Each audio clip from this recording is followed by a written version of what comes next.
बहुत बढ़िया शिव चर्चा भजन लेके आयल बड़ी। रउआ लोगन के अच्छा लगी तो प्लीज वीडियो के ज्यादा से ज्यादा शेयर करी, सब्सक्राइब करी और लाइक करी। और भजन अच्छा लगी तो कमेंट में जरूर हर हर महादेव लिखम। चली भजन सुनी, बहुत प्यारा सा भजन लेके आयल बड़ी। रोएली बोझिनिया ए शिव गुरु नैना ढाळे होलोर। रोएली बोझिनिया ए शिव गुरु नैना ढाळे होलोर। ताना मारे सासन नदिया भरे दिही गोदिया मोर। ताना मारे सासन नदिया भरे दिही गोदिया मोर।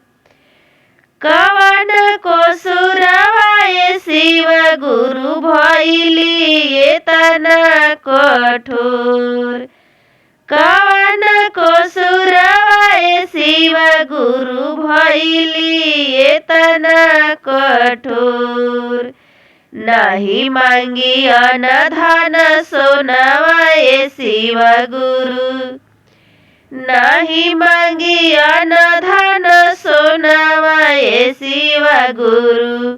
मुहावा के कदी हो अंजोर। मुहावा के कदी हो अंजोर। घूमी घूमी कोरिले चराचवा भइल भेष पगली के मोर। घूमी घूमी कोरिले चराचवा भइल भेष पगली के मोर। जिंदगी के नैया ए शिव गुरु लगी है कौना ओर। जिंदगी के नैया ए शिव गुरु लगी है कौना ओर। मन करे हम मर जाई मनवा भइल थोर।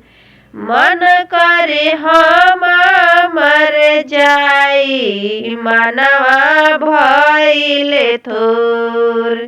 ठीक हो मतलब रेखा मतलब के सब लोग। ठीक हो मतलब रेखा मतलब के सब लोग। रोएली बझिनिया ए शिव गुरु नैना ढाळे होलोर। रोएली बझिनिया ए शिव गुरु नैना ढाळे होलोर। ताना मारे सासन नदिया भरे दिही गोदिया मोर।